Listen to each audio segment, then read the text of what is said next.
Yay!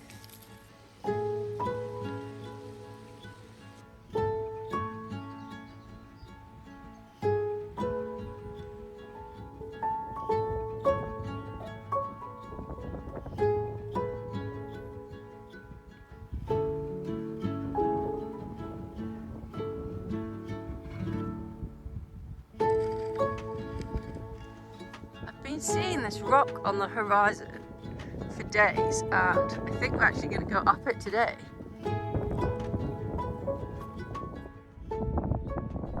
Since the first time I stepped foot here with my beloved Miss Nancy, I've loved Dartmoor. We walked up Hay Tor, gazing towards the sea in one direction and across the rolling moors in the other, and the beauty took my breath away. I felt so at home, and the sense that I could walk out onto these moors with nothing man-made on the horizon, just into the wilderness, filled me with joy and freedom. It's a place I've returned to many times since, and this winter I decided to see what it would really be like to live on Dartmoor. I found 2 house sits back to back, and so have spent 6 weeks here, walking, working, and just existing in this magical pocket of the world. Well, that's the long stone behind me. We came through all those amazing stone rows, and we're heading now across the moors towards Kester Rock.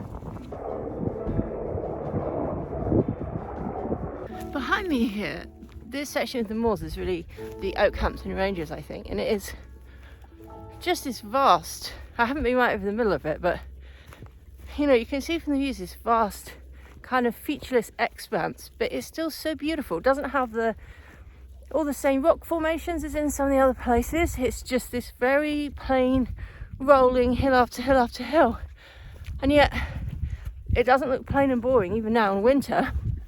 It's strangely magnetic.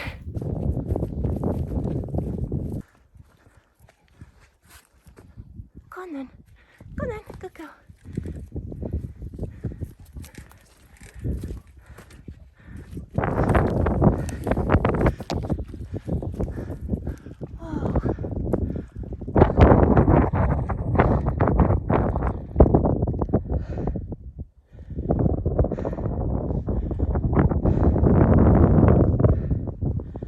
This. Apparently it's 3 meters deep.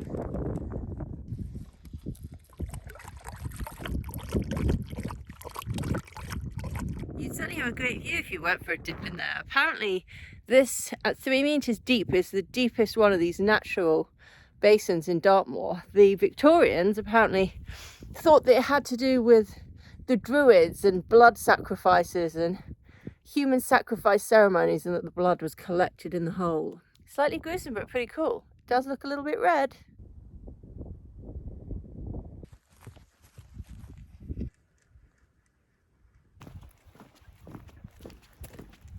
This is the Round Pound, another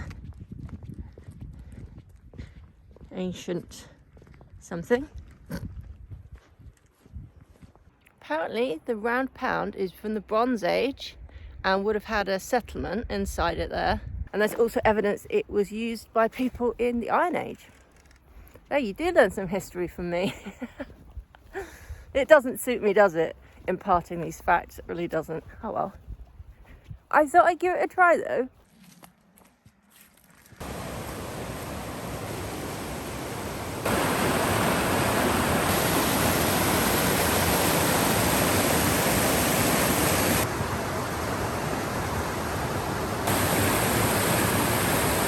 Wow, what an enchanting spot. I wasn't expecting this. Definitely some nice deep spots down there where you could go in and have a little bathe if you wanted. The current's quite strong, so just I think in some of the pools, well, it's okay.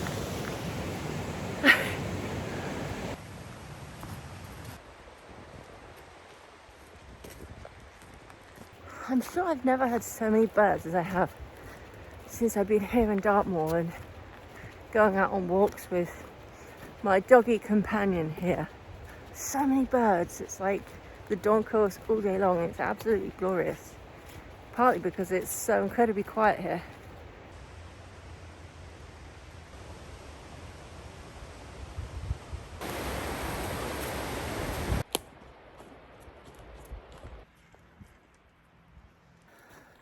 The smell in here of the pine needles is absolutely incredible.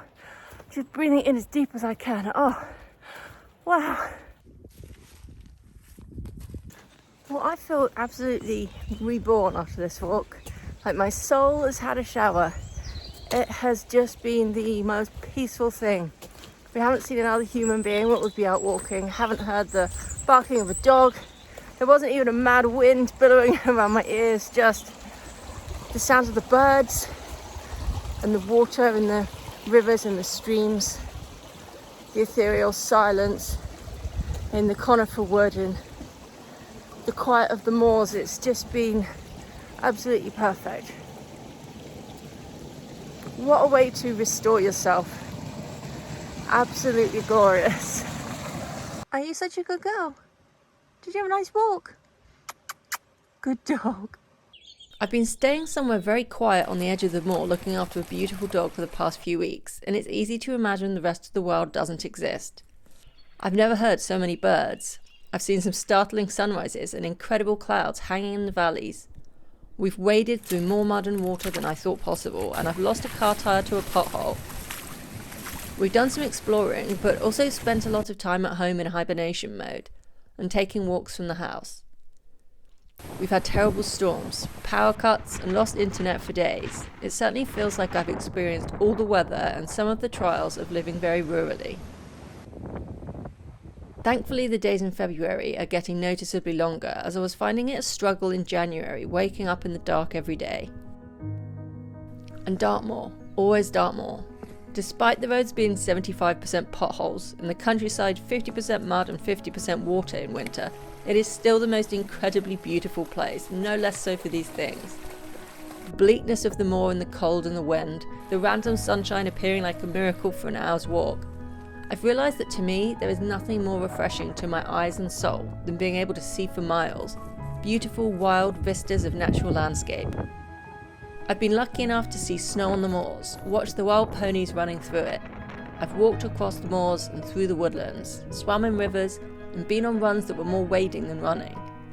I've seen stone circles in rows, village ruins and standing stones. I've climbed tors and felt the wind rip tears from my eyes. I think my love for this place, for the landscape, has only grown since I've been able to spend so much time here. Having a dog to take out with me these past few weeks has been so fun. She's brought so much comfort to me at home too. And being back in the routine of having a dog has been absolutely wonderful. As the time to leave rapidly approaches, I feel my heart tightening at the thought of having to leave her, of leaving this place. I think there's nothing I want more in the world now than to have my own dog again. In some ways, it's been very solitary. There isn't even a pub in my village, so I've gone days at a time without speaking to anyone. Yet, it has felt very restful just looking after Jessie and making sure she's happy, walking and making jewellery.